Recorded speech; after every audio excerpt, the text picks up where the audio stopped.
Hello, welcome all. आज हम लोग साइंस देख रहे हैं जिसमें चैप्टर नंबर 14 है। हमारे उपयोगी पदार्थ पढ़ने वाले हैं हम लोग आज। इसमें जो टॉपिक हम लोग आज कवर करने वाले हैं वो हम देख लेते हैं। सबसे पहले जो है खाद्य रंग और सुगंधित द्रव्य, दुर्गंधनाशक, टेफ्लॉन, डाई, कृत्रिम रंग, पाउडर कोटिंग, एनोडाइजिंग और जो है सिरेमिक। तो ये सारे टॉपिक्स है जो आज हम देखने वाले हैं बच्चों।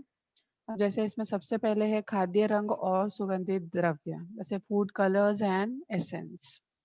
तो इसमें जैसे आप देख सकते हो कि बाजार में मिलने वाले बहुत सारे जो पेय पदार्थ होते हैं, भोज्य पदार्थ होते हैं, उनमें खाद्य रंग मिश्रित किए हुए होते हैं। तो ये खाद्य पाउडर जो होते हैं, ये खाद्य रंग जो होते हैं पाउडर और जेल और पेस्ट के रूप में होते हैं। और इन खाद्य रंगों का उपयोग घरेलू और व्यावसायिक उत्पादनों द्वारा किया जाता है। अब जैसे इसमें आइसक्रीम है, सॉस, फलों के रस, शीत पेय, अचार, जैम, जेली, चाय पाउडर, ये सब में जो सुगंधित रंग और सुगंधित द्रव्य ये सब डाले जाते हैं। आपने देखा भी होगा कि जो आपके घर के बड़े होते हैं वो आपको ये सब चीजें खाने के लिए बहुत मना करते हैं। जैसे अचार ज़्यादा नहीं खाना है, आइसक्रीम ज़्यादा नहीं खाना है, सॉस नहीं खाना है। तो उसके पीछे रीज़न यही होता है कि इनके अंदर जो है रंग और सुगंधित द्रव्य डाले जाते हैं, सुगंधित रंग इसके अंदर डाले जाते हैं जो हमारे लिए जो है वो हार्मफुल होते हैं।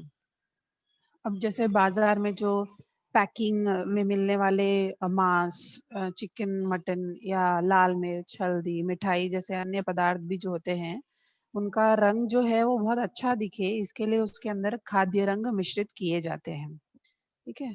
जैसे कि आप घर में आप जो चाय बनाते हो, तो वो चाय का कलर आपको इतना ज़्यादा फैसिनेटिंग नहीं दिखेगा जितनी कि बाहर अगर आप बाहर चाय पीते हो, यूजुअली लोग टपरी पे चाय पीते हैं, छोटी दुकानों में चाय पीते हैं, तो वहाँ की चाय जो होती है वो बहुत ज़्यादा उसका कलर बहुत अच्छा होता है। तो उसके पीछे रीज़न यही होता है कि उसके अंदर जो है अ, उस तरह के कलर मिलाए जाते हैं। जैसे आप बिरयानी वग़ैरह देखते हो तो बिरयानी में जो है फूड रंग मिलाए जाते हैं। आप घर में भी बनाते हो तो जैसे ऑरेंज कलर मिलाते हैं, ग्रीन कलर मिलाते हैं, तो उससे जो होता है वो दिखने में बहुत ज़्यादा सुंदर लगता है। अब जैसे यहाँ पे आप ये मिठाइयाँ देख रहे हो तो इसमें अलग-अलग कलर है, जैसे येलो कलर है, कोई ब्राउन कलर है, कोई व्हाइट कलर है, कोई पिंक कलर है। तो ये जो कलर्स हैं वो ज़्यादा खूबसूरत दिखते हैं क्योंकि उनमें कलर्स मिलाए जाते हैं। अब जैसे आपने देखा होगा टीवी में आपने बहुत बार वीडियोस भी देखे होंगे, जैसे जो घर में जो मटर आती है जिसे छीला जाता है, तो अगर आप देखोगे कि ये जो नॉर्मल मटर होती है, नॉर्मल जो ऑर्गेनिक इससे जो बनाई जाती है वो मटर जो होती है, वो दिखने में इतनी ज़्यादा ग्रीन नहीं होती है जितने कि बाज़ार में जो मटर मिलती है, छीली छीली ऑलरेडी छीली हुई जो मटर मिलती है, उसको क्या करते हैं वो लोग ग्रीन कलर ग्रीन कलर का पानी बना के उसके अंदर बहुत देर तक रख के फिर उसको बाहर निकालते हैं। तो उससे होता ये है कि बहुत ज़्यादा ग्रीन और बहुत ज़्यादा फ्रेश लगती है वो मटर, जबकि जो एक्चुअली फ्रेश है उससे भी ज़्यादा अच्छी दिखती है। अब जैसे आप जो वाटरमेलन, तरबूज, अगर आप नॉर्मल तरबूज देखोगे, वाटरमेलन देखोगे तो उतना रेड नहीं होगा जितना कि वो इंजेक्शन डाल के, कलर डाल के उसको कुछ ज़्यादा ही मीठा बना देते हैं, कुछ ज़्यादा ही रेड कलर बना देते हैं। तो ये सब जो है खाद्य रंग डालकर बनाए जाते हैं। अब ये खाद्य रंग आप बोलोगे कि अच्छा दिख रहा है, तो अच्छी बात है ना? लेकिन ऐसा होता नहीं है। खाद्य रंगों के बहुत सारे दुष्परिणाम होते हैं, जैसे अचार है, जैम है, सॉस, ये सब में डाले जाने वाले रंगों में जो होता है सीसा और पारा, ये कम मात्रा में इस्तेमाल किया गया होता है, ठीक है? तो हमेशा इन उत्पादकों को खाने वाले लोगों को जो है ये उनके लिए डेंजरस होता है। अभी सीसा है, पारा है, ये सब उसमें मिलाया जा रहा है, तो अगर आप बहुत ज़्यादा खाएँगे तो बहुत ज़्यादा मात्रा में वो आपके पेट में जाएगा और बहुत ज़्यादा मात्रा में हमारी बॉडी के लिए वो हानिकारक होगा। फिर खाद्य रंग युक्त पदार्थों के बहुत ज़्यादा सेवन करने से जो छोटे बच्चे होते हैं, उनको एडीएचडी जैसी बीमारियाँ होती हैं, जैसे attention deficit hyper activity disorder. जैसे वो एक जगह पे रुक नहीं पाते हैं, एक काम में ध्यान नहीं दे पाते हैं, उनका ध्यान बहुत जल्दी और ईज़िली डाइवर्ट हो जाता है, पढ़ाई में भी पीछे हो जाते हैं। तो ये जो खाद्य रंग हैं, उसके दुष्परिणाम ये सारे हैं। तो इसलिए जो है खाद्य रंग बिल्कुल भी जितनी मात्रा में अवॉइड हो सके, अवॉइड करना चाहिए हम लोगों को। अब खाद्य रंग को अवॉइड इस तरह से कर सकते हैं कि खाद्य रंग जो है प्राकृतिक और कृत्रिम 2 प्रकार के होते हैं। तो हम क्या कर सकते हैं, प्राकृतिक रंगों का इस्तेमाल कर सकते हैं। तो प्राकृतिक रंगों में कौन है? बीज है, शलजम है, फूलों और फलों का अर्क है, उससे जो निर्मित खाद्य रंग होता है वो प्राकृतिक होता है। जैसे बीटरूट अगर आप ले लो, बीटरूट आप यूज करो तो उसकी वजह से नेचुरल जो है रेड कलर आ जाता है। गुलाब आप यूज करो, गुलाब की पंखुड़ियां यूज करो तो उसकी वजह से नेचुरल कलर आता है। पालक है, अगर पालक को आप यूज करते हैं तो उसकी वजह से नेचुरल कलर आता है। तो ये सारी जो भी चीजें हैं, इसकी वजह से जो है वो नेचुरल रंग आप खाद्य रंग यूज कर सकते हैं। अब इनमें जो ये सारे कौन हो गए, प्राकृतिक हो गए। अब इनमें जो कृत्रिम है, तो कृत्रिम जो है वो टेट्राजिन, सनसेट येलो, हेक्सेन, एमीटोन, ये बड़े पैमाने पे जो है उपयोग में लाए जाने वाले कृत्रिम खाद्य रंग है। आप इसको ध्यान से, ये लाइन को ध्यान से देखो। इसके ऊपर जो है आपके ऊपर आपको क्वेश्चन भी पूछ सकते हैं, जैसे कि कृत्रिम खाद्य रंग कौन से हैं, तो आप उसमें आंसर लिख सकते हो टेट्राजिन, सनसेट येलो, हेक्सेन, एमीटोन। ये जो है ये क्या है, ये कृत्रिम खाद्य रंग है। और इनके अति सेवन से क्या होता है, इनके अति सेवन से जो है ये घातक साबित होते हैं। जैसे कि मैंने आपको पहले ही बताया, छोटे बच्चों में एडीएचडी, इवन बड़े लोगों में भी दिक्कतें आती हैं, उनकी मतलब उनको हेल्थ इश्यूज हो जाते हैं, राइट। और बहुत सारी बीमारियों का ये जड़ है। और इसलिए हमेशा जो है प्राकृतिक खाद्य रंग का ही इस्तेमाल होना चाहिए, ठीक है। अब नेक्स्ट आते हैं हम लोग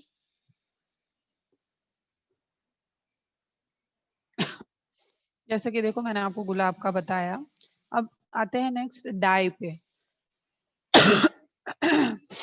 डाई जब भी आपके दिमाग में आता है बच्चों, तो आपको सिंपल सा चीज है, जो हेयर डाई समझ में आता है, बालों को कलर किया जाता है। आजकल तो बहुत सारे एड आप देखते होंगे कि ये कंपनी का हेयर डाई है, वो कंपनी का हेयर डाई। तो actually what is dye, basically dye क्या है, अगर आपको ये क्वेश्चन आता है, ये इंपॉर्टेंट क्वेश्चन है कि डाई क्या है।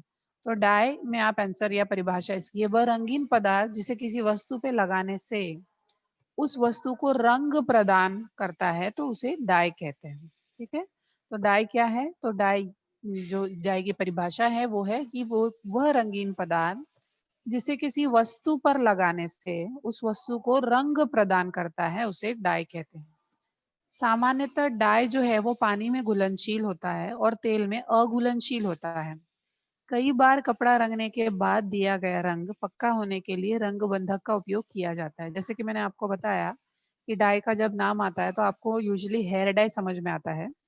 लेकिन डाई जो है बहुत सारी चीजों पे किया जाता है और इसका प्रॉपर जो है बिजनेस के रूप में यूज होता है। जैसे कि आप अगर कश्मीर में अगर आप गए हैं या फिर राजस्थान में आप गए हैं, तो वहां पे आपने देखा होगा कि जो है कपड़ों पे रंग किया जाता है, उसकी कालीन बनाई जाती है, शॉल का जो है उसको डाई किया जाता है। वहां पे ये बिजनेस व्यवसाय चलाए जाते हैं और ये सारी चीजें जो होती हैं वो हैंडमेड होती हैं और ये बहुत महंगे भी होते हैं। जैसे कि आप यहाँ पे देख सकते हो, प्राकृतिक डाई बनाने के लिए वनस्पति मुख्य स्रोत है। जड़ें, पत्तियां, फूल, छाल, बीजे, फफूंद, केसर, इन सब का उपयोग डाई बनाने के लिए किया जाता है। कश्मीर में केसर से उत्तम डाई बनाते हैं और उसे धागे रंग कर उससे साड़ियां, शॉल, ड्रेस बनाए जाते हैं।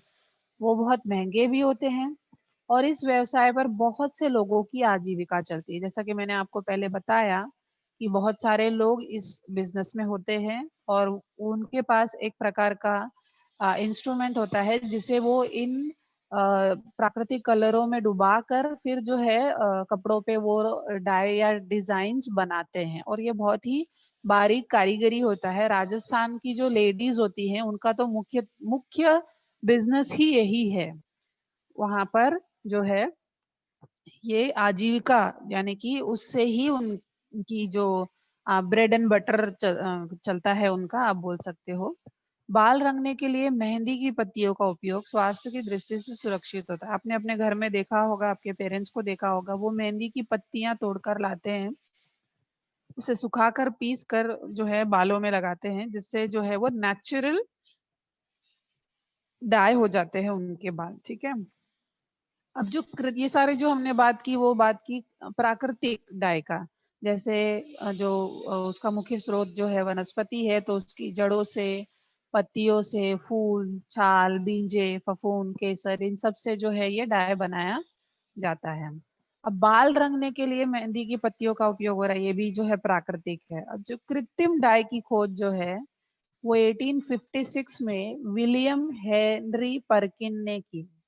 और रासायनिक गुणधर्म और घुलनशीलता के अनुसार कृत्रिम रंग के विभिन्न प्रकार होते हैं।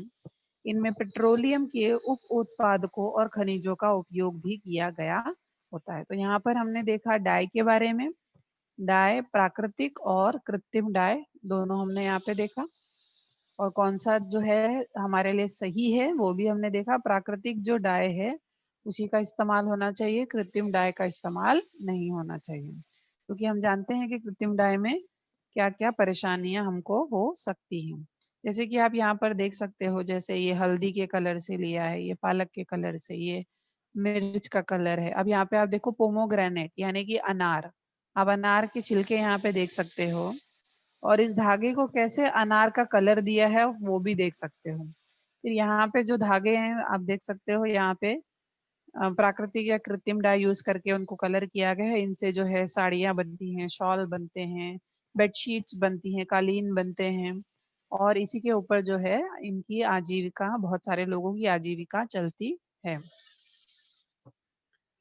नेक्स्ट है, अब डाई है तो उसके क्या क्या उपयोग है वो तो हमने ऑलरेडी देख चुके हैं, फिर भी वापस से देख लेते हैं कि उपयोग जो है इनके कपड़े रंगने के लिए, बाल रंगने के लिए इसका उपयोग किया जाता है, जिससे सबकी, बहुत सारे लोगों की आजीविका चलती है, घर चलता है। फिर दूसरा, रास्ते के तख्ते यानी कि बोर्ड रात्रि के समय दिख सके इसके लिए स्फुरदीप्त रंगों का उपयोग किया जाता है। जैसे कि आप देख सकते हो, जैसे कि आप लोगों ने कभी बस से रात को ड्राइविंग करी होगी तो आपने डिवाइडर पे देखा होगा कि जो फ्लोरोसेंट कलर ऑरेंज कलर का चमकता है जैसे ही उसके ऊपर लाइट गिरती है। और आपने देखा होगा कि छोटे छोटे स्क्वायर में, स्क्वायर के शेप में सड़कों पे बनाया जाता है, जिससे जिस पे लाइट पड़ते ही जो है वो फ्लोरोसेंट की तरह स्फुरदीप्त रंगों में चमकने लगता है, और जिससे कार चलाने वाले को समझ में आता है कि उसे किस तरफ से चलना है, या एक्सीडेंट्स से बचने के लिए भी इसका यूज किया जाता है। तीसरा जो है, चमड़े के जूते, पर्स, चप्पल। अब आप देख सकते हो कि चमड़े के जूते जो है अलग अलग कलर के होते हैं, पर्स जो होते हैं वो डिफरेंट कलर, बहुत सारे कलर्स में आते हैं, चप्पल बहुत सारे कलर में आते हैं। तो इनको चमकदार बनाने के लिए भी जो है इन्हीं कृत्रिम या प्राकृतिक रंगों का यूज किया जाता है, डाई का यूज किया जाता है। अब जो है, अब इसके दुष्परिणाम क्या है? तो बालों को कलर लगाने पे अगर आप दुष्परिणाम देखेंगे तो वैसे तो बहुत फेमस हो चुका है आजकल, बहुत सारे एड्स भी दिखते हैं जिनकी वजह से लोगों को लगता है कि ये बिल्कुल करना ही चाहिए। लेकिन आपने ये भी सुना होगा, अपने पेरेंट्स से ही सुना होगा बहुत बार, कि जैसे बालों को जब से हम कलर लगाने लगे तब से हमारे बाल बहुत झड़ने लगे हैं, या स्किन में खुजली होती है, या त्वचा में जलन होती है। ये सारी चीजें आपने डेफिनेटली, ये तो हमको पढ़ने की जरूरत ही नहीं है, ये तो आपने अपने आजू बाजू जो है वो उन्हीं लोगों से सुना होगा, घर में सुना होगा या पड़ोसियों से सुना होगा। और ये जो है आंखों को नुकसान पहुंचाती हैं। तो ये सारी चीजें जो है बिल्कुल सही होती हैं। बहुत ज्यादा सालों से अगर लोग डाई यूज करते हैं, बहुत ज्यादा टाइम से यूज करते हैं, तो ये सारी चीजें डेफिनेटली होती हैं, बाल झड़ते हैं। बालों की जो स्किन होती है, क्योंकि बेसिकली उसके अंदर होते हैं केमिकल्स, और अगर आप बहुत टाइम तक केमिकल्स, बहुत सालों तक केमिकल यूज करते हैं तो वो डेफिनेटली आपकी स्किन को खराब करते हैं, बालों को खराब करते हैं। और कुछ लोगों में ये इफेक्ट बहुत एडवर्स हो जाता है। मैंने एक एग्जाम्पल आप देखा है, खुद के नेबर में देखा है, वो बहुत 20-25 सालों से डाई लगा रहे थे। तो फाइनली जो हुआ है उसका असर उनके आंखों पर हुआ, और उनकी आंखों की रोशनी जो है वो कम हुई है। जब वो डॉक्टर के पास गए तो डॉक्टर ने उनको कहा कि आप सबसे पहले जो है आपको प्रिकॉशन लेना है कि आपको कलर, जो बालों को आप करते हैं वो छोड़ना पड़ेगा, क्योंकि उसी से जो है ज्यादा प्रॉब्लम होती है। दूसरा जो है लिपस्टिक में, आप लिपस्टिक का यूज़ तो बहुत बड़े पैमाने पर होता है और लिपस्टिक में जो एक्चुअली है कारमाइन नामक रंग होता है। इससे ओठों को तो नुकसान नहीं पहुँचता है, लेकिन पेट में जाने से पेट के विकार होते हैं। तो डेफ़िनेटली लिपस्टिक जो कलर यूज़ किया जा रहा है वो हार्मफुल है हमारे लिए। और प्राकृतिक रंग बनाने के लिए अगर आप वनस्पति समझिए आप प्राकृतिक रंग का बहुत ज़्यादा यूज़ कर रहे हैं।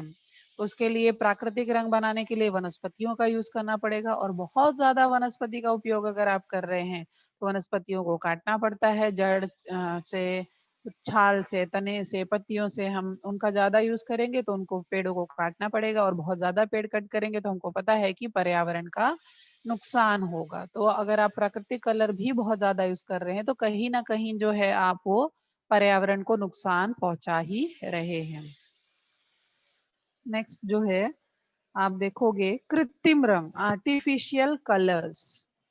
तो जैसे आपने देखा होगा एक एग्जाम्पल जैसे आप देखो कि होली या रंग पंचमी या होली का जो दिन होता है, तो अगर आप कलर्स वगैरह खेलते हैं, तो उसके बाद आपको बहुत सारी परेशानियाँ होती होंगी, बहुत सारे लोगों को परेशानियाँ होती हैं और कुछ परेशानियाँ इतनी बढ़ जाती हैं कि वो न्यूज़ बन जाती हैं, राइट? न्यूज़ में कैसे दिखाते हैं कि किसी की आँखों की रोशनी चली गई, फिर किसी की स्किन जल गई, इतना ज़्यादा उन्होंने खेला और किसी को जो है बहुत सालों बाद जो है स्किन का कैंसर हो जाता है, स्किन पे पूरे रैशेज़ हो जाते हैं। तो ये सारी तकलीफ जो होती है रंग पंचमी या फिर होली मनाने के बाद डेफ़िनेटली कुछ लोगों को होती है।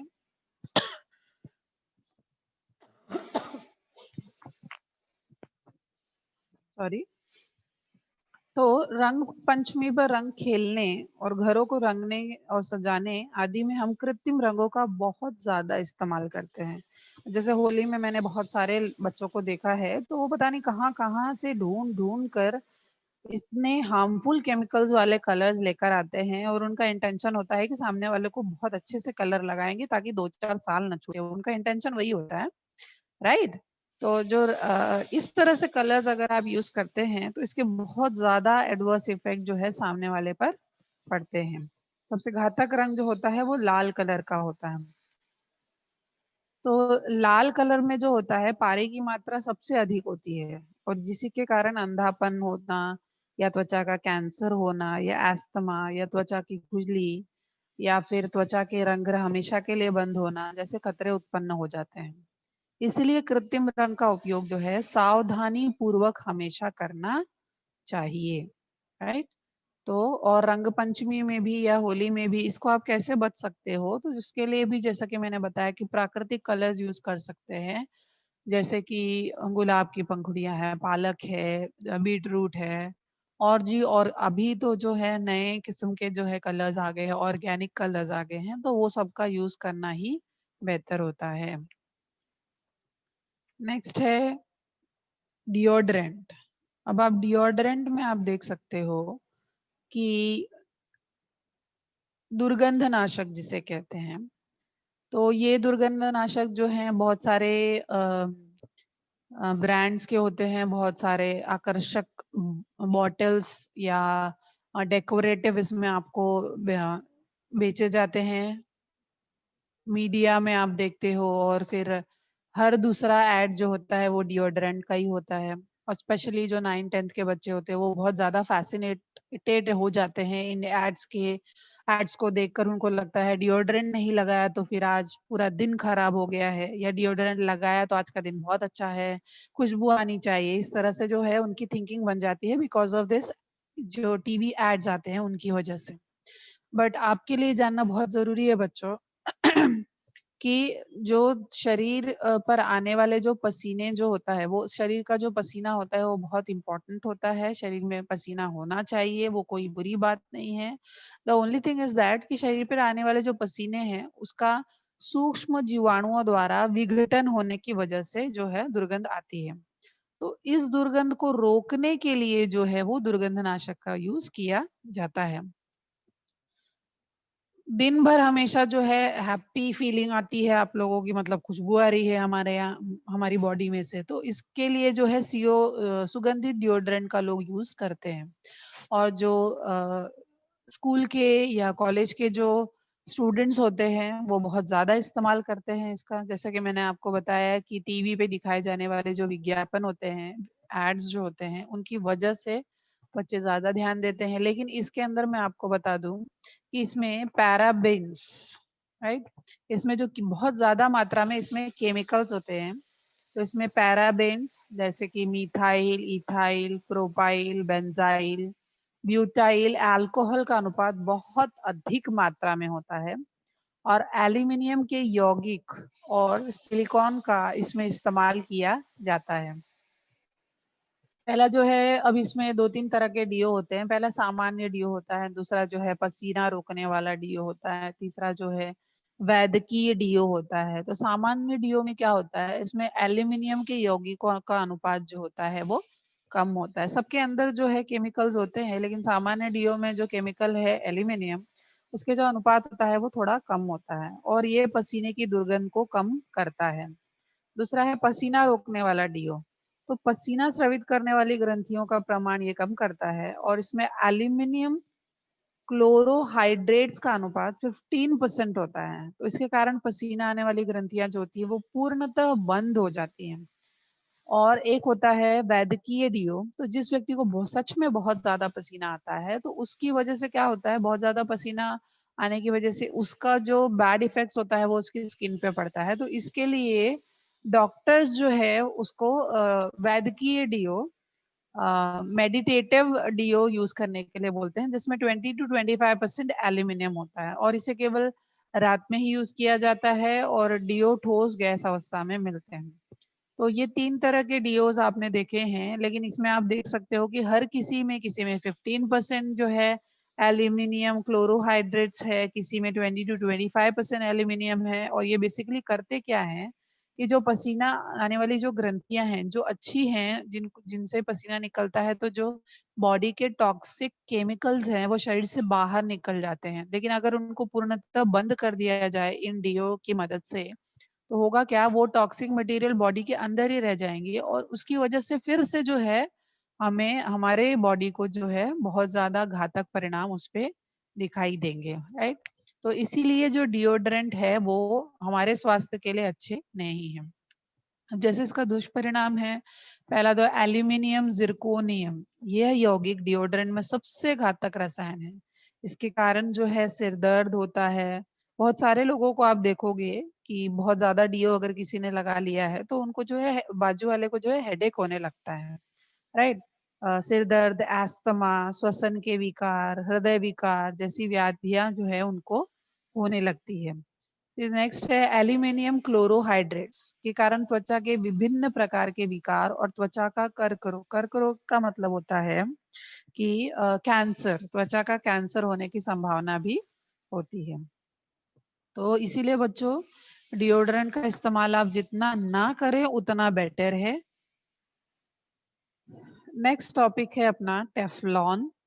टेफ्लॉन देखो, ये जो है चिपक, आपने अगर आप अपने किचन में गए होंगे इस जो लॉकडाउन का जो समय चल रहा है, इसमें डेफिनेटली आपने किचन में बहुत सारा काम किया होगा और किचन के बर्तनों को भी ध्यान से देखा होगा।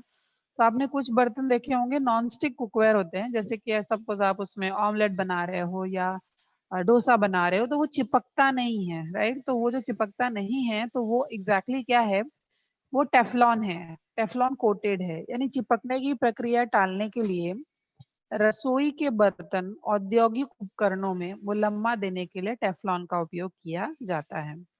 ये टेफ्लॉन जो है, इसका नाम, यह टेट्रा फ्लोरोइथिलीन का बहुलक है। आप इसको अंडरलाइन करो अपने टेक्स्ट बुक में ध्यान से। क्या है ये? टेट्रा फ्लोरोइथिलीन। ये बहुत ही इंपॉर्टेंट क्वेश्चन है, ये जरूर पूछते हैं। और इसका रासायनिक नाम जो है पॉलीटेट्राफ्लोरोइथिलीन। इसको भी आप अंडरलाइन करो, ये रिक्त स्थान में या जोड़े मिलाओ में या एक वाक्य में उत्तर में डेफिनेट पूछते हैं। फिर से मैं आपको बता दूं टेफ्लॉन क्या है। चिपकने की प्रक्रिया टालने के लिए रसोई के बर्तन में जो है मुलम्मा देते हैं, इसका टेफ्लॉन का उपयोग करके करते हैं। और ये जो है टेट्राफ्लोरोइथिलीन का बहुलक है और इसकी खोज जो है जो साइंटिस्ट ने की है वो रॉय जे प्लैंकेट ने की 1938 में की। और इसका रासायनिक नाम पॉलीटेट्राफ्लोरोइथिलीन यानी कि C2F4 है। ठीक है, अब इसके गुणधर्म क्या है, इसके उपयोग क्या है?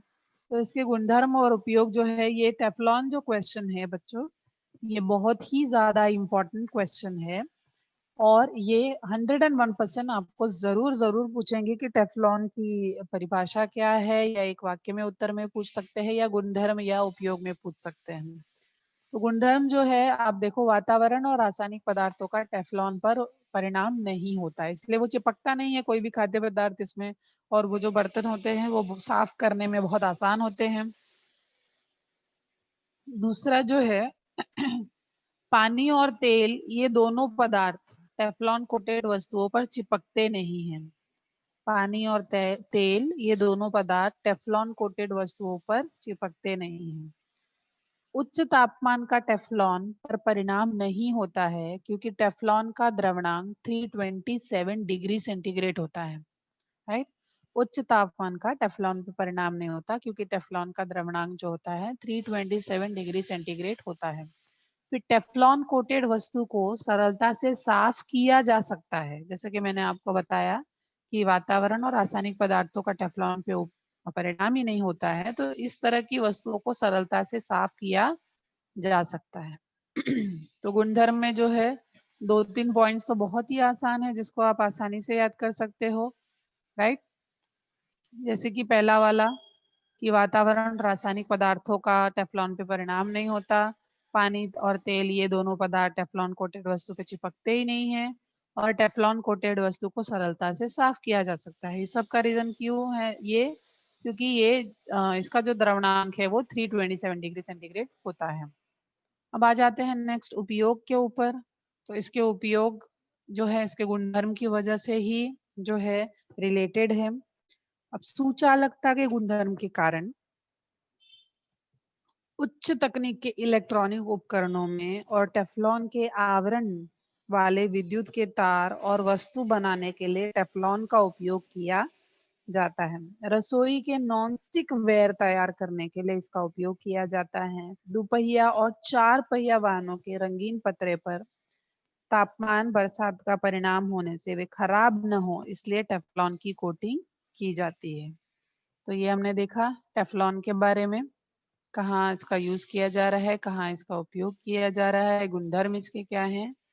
नेक्स्ट आते हैं हम लोग पाउडर कोटिंग पे। पाउडर कोटिंग में बच्चों आप देख सकते हो कि लोहे की वस्तु पे जंग ना लगे, इसलिए वस्तु के पृष्ठभाग पर रंग की अपेक्षा अधिक दृढ़ परत देने की पद्धति को पाउडर कोटिंग कहते हैं। अगर आपको परिभाषा पूछी जा रही है पाउडर कोटिंग की, तो यही परिभाषा आएगी कि लोहे की वस्तु की जो है, जैसे कि आप जानते हो कि लोहे की वस्तु पे जंग जल्दी लग जाता है, राइट? तो उसके लिए जो है उस पे बहुत सारी कोटिंग की जाती है, तेल लगाया जाता है, वार्निश किया जाता है, ग्रीस लगाया जाता है, तो उससे दूसरी जो टेक्निक है वो है पाउडर कोटिंग। तो इससे जो है अधिक दृढ़ परत देते हैं ताकि लोहा जो है वो खराब ना हो, तो उसे पाउडर कोटिंग कहते हैं। इस पद्धति में पॉलीमर रेजिन रंग और अन्य घटक एकत्र करके पिघलाए जाते हैं और फिर ठंडा करके उस मिश्रण का बारीक चूर्ण बनाया जाता है। इलेक्ट्रोस्टैटिक स्प्रे डिपोजिशन करते समय धातु के पिसे हुए भाग पर इस पाउडर का फव्वारा डालते हैं। इसमें पाउडर के कणों को स्थिर विद्युत आवेश दिया जाता है और इस कारण उसकी एक जैसी परत धातु के पृष्ठभाग पर चिपक जाती है, और इसके बाद परत के साथ वस्तु को भट्टी में गर्म करते हैं। तब परत में रासायनिक अभिक्रिया होने से अधिक लंबाई के बहुलक जाल निर्मित होते हैं।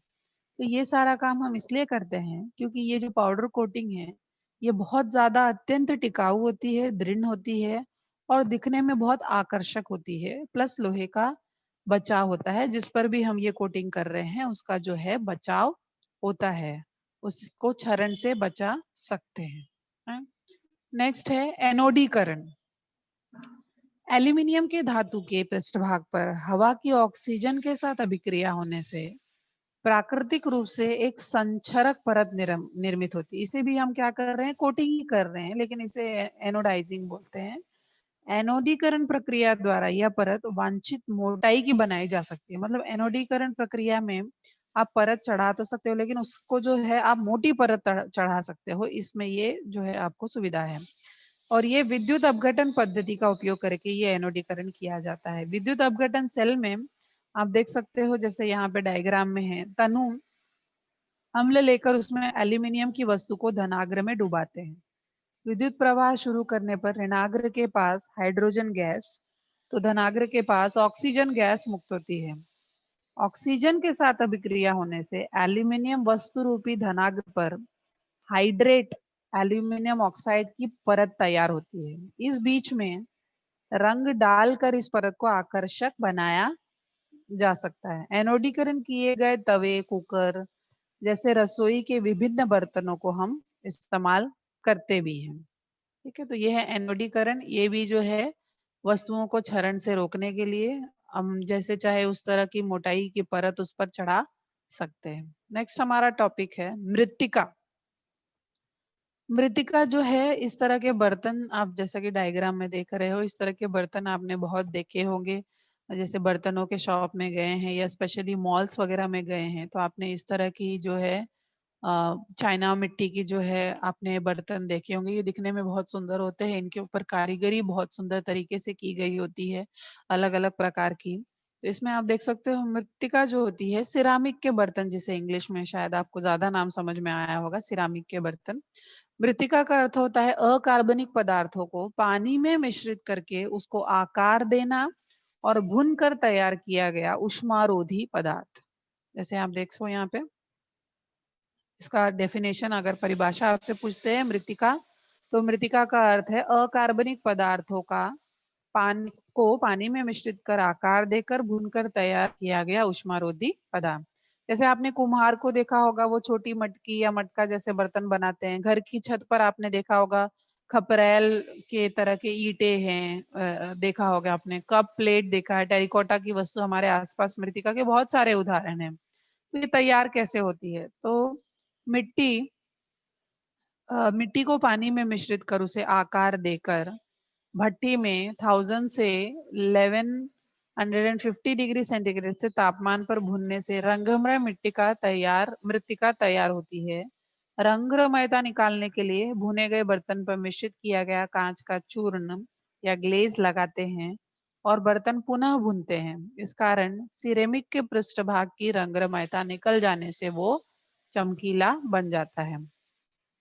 अब जो ये मृत्तिका होती है, ये आप जो है 3 टाइप की होती है, पोर्सिलीन, बोन चाइना और प्रगत मृत्तिका। इन तीनों टाइप में बेसिक चीजें सेम होती है, बस कुछ चीजों को चेंज करके जो है वो आप ये 3 प्रकार पा सकते हैं। जैसे कि पोर्सिलीन है, आप देखो इस तरह के प्लेट्स, बहुत ही सुंदर सुंदर प्लेट्स जो रहते हैं, देखने में मिलते हैं हमको। तो पोर्सिलीन जो होता है ये कठोर, अपारदर्शक और सफेद रंग की मृत्तिका होती है, तभी ये सफेद कलर का डायग्राम आप देख पा रहे हो, बेसिक कलर जो है। तो ये कठोर, अपारदर्शक, सफेद रंग की मृत्तिका होती है। इसे बनाने के लिए चीन में मिलने वाली सफेद मिट्टी केओलिन का उपयोग करते हैं। कांच, ग्रेनाइट, फेल्सपार जैसे खनिज केओलिन में मिलाते हैं और उसके बाद उसमें पानी डालकर जो है उसे पूरा मिक्स करते हैं।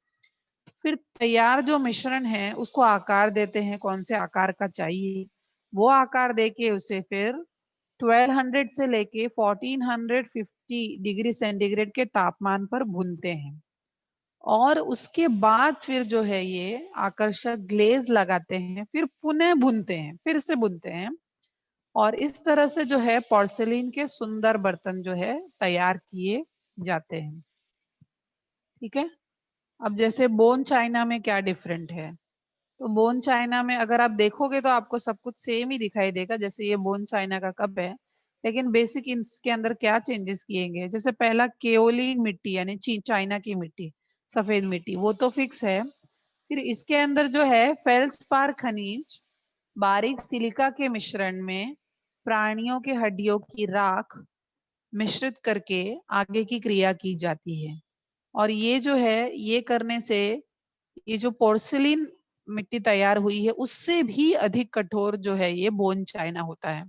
देखो यहाँ पे केओलिन पहले भी था, केओलिन अभी भी है, लेकिन यहाँ पे क्या किया है, केओलिन के बाद फेल्सपार खनिज मिक्स किया, बारीक सिलिका के मिश्रण में प्राणियों की जो है हड्डियों की राख मिश्रित करी, और सेम प्रक्रिया की जाती है। 1200 से 1450 से तापमान पे भूनते हैं, फिर ग्लेज लगा के फिर पुनः भूनते हैं। तो ये जो तैयार हुई जो भी बर्तन तैयार हुआ है, ये पोर्सिलिन जो पहले वाला था उससे भी कठोर होता है, मतलब ज्यादा टिकाऊ होता है। नेक्स्ट है एक प्रगत मृत्तिका। लास्ट वाला जो है अपना प्रगत मृत्तिका, ये पोर्सिलिन था, ये बोन चाइना था, ये प्रगत मृत्तिका। मैंने जैसा कि बताया आपको, दिखने में आपको ऑलमोस्ट सब सेम ही लगेगा, लेकिन इसके अंदर प्रगत मृत्तिका में क्या किया है, बनाते समय मिट्टी के स्थान पे एल्यूमिना, जिरकोनिया, सिलिका जैसे कुछ ऑक्साइड्स और सिलिकॉन कार्बाइड, बोरॉन कार्बाइड जैसे अन्य यौगिकों का उपयोग किया जाता है। आपने यहाँ पे देखा प्रगत मृत्तिका में जो है मिट्टी की जगह पे ही इन लोगों ने क्या किया है, एल्यूमिना डाला है, जिरकोनिया डाला है, सिलिका डाला है, ऐसे कुछ ऑक्साइड्स डाले हैं, और सिलिकॉन कार्बाइड, बोरॉन कार्बाइड जैसे कुछ अन्य यौगिकों का उपयोग किया गया है। और इस मृतिका को भुनने के लिए जो है 1600 से लेके 1800 के तापमान का यूज किया जाता है, और ऑक्सीजन रहित वातावरण की आवश्यकता यहाँ पे होती है। तो इस प्रकार की प्रक्रिया को जो है सिटरिंग कहते हैं। तो इस तरह से हमने यहाँ पर जो है तीनों देखा, मृतिका में पोर्सिलिन मिट्टी, बोन चाइना, प्रगत मृतिका हमने देखा। ठीक है, एक बार मैं फिर से आपको यहाँ पे जो है डेफिनेशंस के साथ बता देती हूँ वापस से। डायग्राम्स आप देख चुके हैं कि तीनों में क्या फर्क है। पोर्सिलिन अगर आपसे पूछ रहे, सबसे पहले तो मृतिका कैसे तैयार होती है, मृतिका क्या है, तो मृतिका का जो है अकार्बनिक पदार्थों को पानी में मिश्रित करके फिर उनको आकार देना है, फिर उनको भुनना है, और ये उष्मारोधी जो है पदार्थ तैयार होता है। मृतिका है क्या, तो मृतिका जो है मिट्टी को पानी में मिश्रित करके उसे आकार देते हैं, भट्टी में 1000 से 1150 डिग्री सेंटीग्रेड से तापमान पर भूनने से रंगमय मृतिका तैयार होती है। फिर ये रंगमयता निकालने के लिए भुने गए बर्तन पे मिश्रित किया गया कांच का चूर्ण लगाते हैं और बर्तन को फिर पुनः भूनते हैं। इस कारण सिरेमिक के पृष्ठभाग की रंगमयता निकल जाने से वो चमकीला बन जाता है। अब इसके 3 प्रकार हो गए। पोर्सिलिन, तो ये कठोर है, पोर्सिलिन से भी ज्यादा कठोर कौन है, बोन चाइना है। इनमें सब में बेसिक चीज क्या है, तो इन सब में बेसिक चीज है सफेद रंग का है, अपारदर्शक है, कठोर है। और पोर्सिलिन जो है सबसे पहला स्टार्ट हो रहा है जिसमें चीनी मिट्टी जो है जिसको कहते हैं केओलिन का उपयोग करते हैं। फिर पोर्सिलिन में क्या मिलाया जा रहा है, तो इसमें कांच, ग्रेनाइट, फेल्सपार जैसे खनिज केओलिन में मिश्रित करके उसमें पानी डालकर मलते हैं। तैयार किए हुए मिश्रण को 1200 से 1400 तापमान पर भूनते हैं। उसके बाद आकर्षक ग्लेज लगाकर पुनः पोर्सिलिन के बर्तन तैयार करते हैं, और ये सुंदर बर्तन तैयार जो हो जाते हैं, जिन्हें जो होते हैं उन्हें पोर्सिलिन कहते हैं। अब इसमें ही जो है बोन चाइना जो है, बोन चाइना में केओलिन मिट्टी यानी चीनी मिट्टी तो रहती ही है, प्लस इसमें फेल्सपार खनिज, बारीक सिलिका के मिश्रण में प्राणियों के हड्डियों की राख मिश्रित करके जो आगे की प्रक्रिया करते हैं, और ये जो है पोर्सलिन से भी अधिक जो है ये बोन चाइना कठोर होता है। प्रगत मृत्तिका में क्या करते हैं, मिट्टी के स्थान पर जो मेन मिट्टी है उसके स्थान पर एल्यूमिनिया, जिरकोनिया, सिलिका और ऐसे कुछ oxide, silicon carbide, boron carbide जैसे कुछ अन्य यौगिकों का उपयोग किया जाता है, और इससे जो है और भी अधिक तापमान पे इसको भुना जाता है, जैसे कि 1600 से 1800 डिग्री सेंटीग्रेड तापमान पर इसको यूज करते हैं, और ऑक्सीजन रहित वातावरण की इसमें आवश्यकता होती है, और इसे सिटरिंग कहते हैं। इस पूरी तकनीक को जो है सिटरिंग कहते हैं। तो ये जो है आपको मृतिका समझ में आया होगा, ये पोर्सिलिन, ये बोन चाइना, फिर ये लास्ट प्रगत मृतिका। नेक्स्ट जो है सिरामिक पदार्थ, मृतिका यानी सिरामिक, राइट।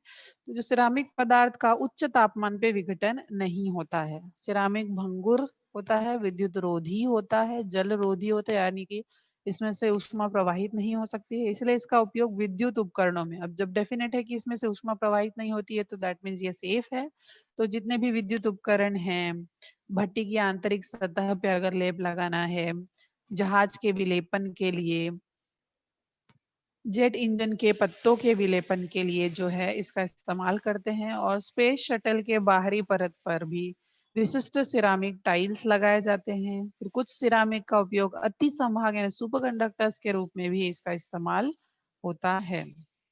तो यहाँ पे देखा बच्चों हम लोगों ने आज जो है हमारा चैप्टर नंबर जो है उसको आज पूरा यहाँ पे खत्म किया है। हमारे उपयोगी पदार्थ चैप्टर नंबर 14, चैप्टर नंबर 14 है। इसके अंदर बहुत सारी चीजें हमने देखी। खाद्य रंग, सुगंधित द्रव्य, दुर्गंधनाशक, टेफ्लॉन, डाई, कृत्रिम रंग, पाउडर कोटिंग, एनोडाइजिंग, सिरामिक, बहुत सारी चीजें हमने देखी। सबके गुणधर्म और उपयोग हमने देखे।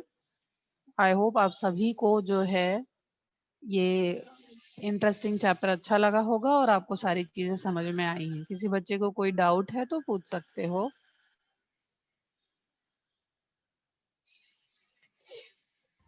टीचर, ADHD यह बीमारी किसकी वजह से होती है? क्या बोल रहे हो, फिर से बोलो। Hello hello Mahendra Gupta. ADHD यह बीमारी किसकी वजह से होती है? ADHD बीमारी, ओके। हाँ, ADHD जो बीमारी है वो बहुत सारे कारणों से हो सकती है। उसका कोई एक रीजन नहीं है, उसके पीछे बहुत सारे कारण हैं। सबसे पहला तो जो कारण है वो हेरिडिटरी होता है। अगर माता पिता में वो प्रॉब्लम है तो बच्चे में वो प्रॉब्लम हो सकती है। तो ADHD जो है वो एक कारण ये हो गया हेरिडिटरी यानी आनुवांशिकता। अगर फैमिली में किसी को है तो वो बच्चे को भी हो सकता है। दूसरा जो प्रॉब्लम है कि जैसे खाने पीने के बारे में आपको मैंने बताया कि छोटा अगर बच्चा है उसको ढंग से खाना नहीं दिया गया, उसका कुपोषण हुआ है, उसको जो पौष्टिक द्रव्य जो भोजन उसको चाहिए वो नहीं दिया गया, तो कुपोषण की वजह से भी उसको ADHD की बीमारी हो सकती है। तीसरा जो है बहुत केमिकल युक्त खाना खाया, जैसा कि मैंने आपको इसमें बताया खाद्य रंग युक्त पदार्थों के अति सेवन से अचार, जैम, सॉस, ये सब में बहुत मैगी, ये सब में बहुत ज्यादा केमिकल्स होते हैं। और बहुत ज्यादा मात्रा में अगर बच्चा खा रहा है, छोटा बच्चा है अगर बहुत ज्यादा मात्रा में खा रहा है तो ये सारी चीजें जो है उसके दिमाग को अल्टर कर सकती हैं। तो उसको ADHD यानी कि attention deficit hyper activity disorder हो सकता है। और वैसे इसके बहुत ज्यादा कारण हैं। सपोज बच्चे को किसी तरह से चोट लग गई है, छोटे बचपन में उसके ब्रेन पे कुछ आघात हुआ है, कहीं से गिर गया है, तो ये सारी भी वजह हो सकती है ADHD बीमारी की। और किसी बच्चे को कुछ डाउट है? आई गुड होप मॉर्निंग आप मैडम। सभी को सब समझ में आया है। हाँ बोलो सुमित। दुर्गनाशक दुष्परिणाम लिखिए। हाँ,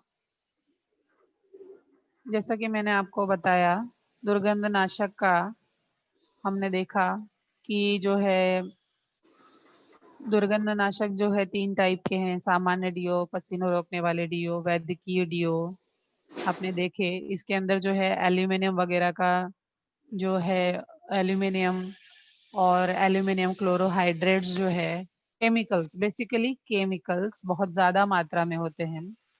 और ये केमिकल्स जो है एल्यूमिनियम जिरकोमियम, एल्यूमिनियम क्लोरोहाइड्रेट्स, ये सारे घातक रसायन हैं। और इनको जब हम बॉडी पर लगाते हैं तो जो लगा रहा है उसके लिए तो बहुत ज्यादा नुकसान है, क्योंकि जैसा कि मैंने आपको पढ़ाते वक्त बताया कि ये जो है पसीने आने वाली ग्रंथियों को पूर्ण तरीके से बंद कर देते हैं। तो पसीना आना मतलब हमारे बॉडी के जो टॉक्सिक मटेरियल है वो शरीर से बाहर निकलना। अब ये जब पूर्णतः बंद हो जाती है तो टॉक्सिक मटेरियल जो है बॉडी के अंदर ही रह जाते हैं, जिसकी वजह से बहुत सारी तकलीफें जैसे कि सर दर्द होना, हार्ट अटैक आना तक भी इतना बड़े लेवल का भी हो सकता है। फिर इसकी वजह से स्किन का कैंसर होना, स्किन में रैशेस हो जाना, स्किन में खुजली होना, ये सारे दुष्परिणाम जो है वो डिओड्रेंट लगाने से होते हैं। और इसीलिए आप किसी भी एज में हो डिओड्रेंट आपको कम से कम बहुत कम मात्रा में यूज करना चाहिए। ठीक है बच्चों? आई होप आप सभी लोग को समझ में आया है। टीचर, बोलो। जो नमक है इसका रासायनिक क्रिया क्या है? नमक का रासायनिक क्रिया मतलब ये मैंने पढ़ाया क्या अभी आपको नमक के बारे में, रासायनिक क्रिया के बारे में? नहीं टीचर, मतलब मेरे को ये तो मैंने कुछ पढ़ाया ही नहीं अभी। नहीं टीचर, मेरे को बहुत पहले से ही डाउट था, मतलब तो एक इसमें लेसन। आज जो पढ़ाया मैंने उसमें नमक कहाँ से आया? Sodium chloride. रासायनिक क्रिया मतलब समझ में नहीं आया मुझे, क्या पूछना चाह रही हो? टीचर अभिक्रिया। किस क्या अभिक्रिया? नमक नमक अभिक्रिया मतलब?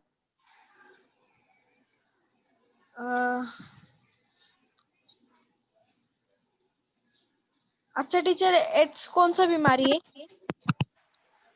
एड्स के बारे में पढ़ाया मैंने अभी।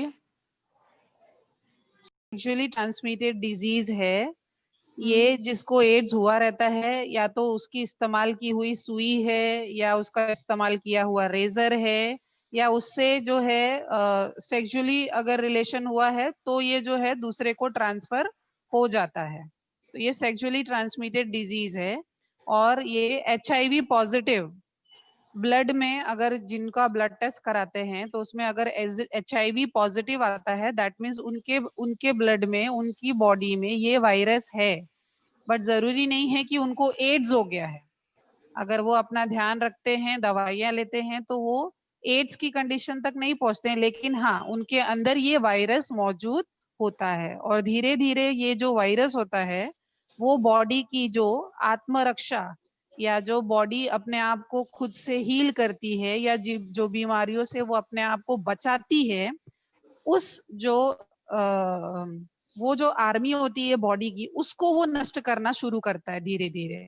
मतलब जिस भी आदमी को एड्स होता है, समझो उसे छोटी सी सर्दी खांसी भी हो गई तो वो उसका बड़ा ही बनते जाएगा, वो कम नहीं होगा। क्यों? क्योंकि बॉडी की जो नेचुरल डिफेंस सिस्टम है वो HIV का वायरस उसको मार देता है। तो बंदे को अगर सर्दी खांसी होती है तो वो निमोनिया हो जाएगा, उसकी वजह से लंग जो है प्रॉब्लम्स हो जाएंगी, लंग कैंसर होगी, तो उसकी बीमारी धीरे धीरे धीरे बढ़ती जाती है और बहुत सारी बीमारियां फिर उस इंसान को घेरने लगती है। और बहुत प्रॉब्लम की बात यह है कि हमारे पूरे वर्ल्ड में इस एड्स का इलाज अभी तक नहीं हो पाया है। कैंसर ठीक हो रहा है, TB ठीक हो रहा है, लेकिन एड्स जो है वो अभी तक एक लाइलाज बीमारी है, ये ठीक नहीं हो रहा है। ठीक है? हाँ टीचर, थैंक्स टीचर। ओके। तो आई होप आप सभी लोगों को ये समझ में आया है। आज हमने चैप्टर नंबर 14 कंप्लीट किया है, हमारे उपयोगी पदार्थ। ठीक है बच्चों?